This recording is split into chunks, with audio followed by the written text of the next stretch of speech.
যাক, টাকাগুলো বের করছি, এখন যা বাড়িতে পাঠাই দেই, দেখে একটা রিক্সা টিক্সা পাই নাকি। আপু, আশা কই চপ্পলপুরে এখানে কই আছিলেন? আসছিলাম ব্যাংকে একটু। আপু, ঘটনা হয়েছে কি, আমি তো ঢাকা নতুন আসছি।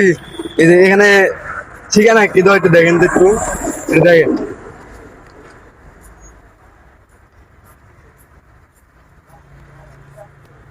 আসেন আমার সাথে, আসেন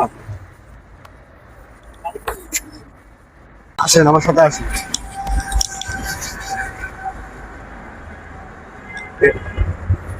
কাছে কি কি আছে দেন?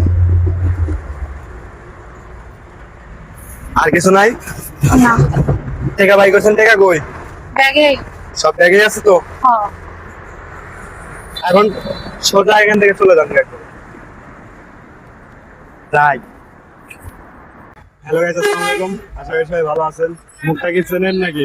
এর আগে একটা ভিডিওর মধ্যে আমরা দিছিলাম, ভিডিওটা আপনারা ভালো রেসপন্স দিছিলেন। তো বেশি কথা বলবো না। কথা হচ্ছে কি যে আজকের ভিডিওটা হচ্ছে শিক্ষণীয়, যে এইভাবে কেউ টাকা পয়সা ব্যাংকে থেকে কেউ বাইক তুললে পারে, রাস্তাঘাটে কেউ কোনো কাগজ দিলে কেউ কিছু নেবেন না। তো সবাই ভালো থাকবেন, ধন্যবাদ, আসসালামু আলাইকুম।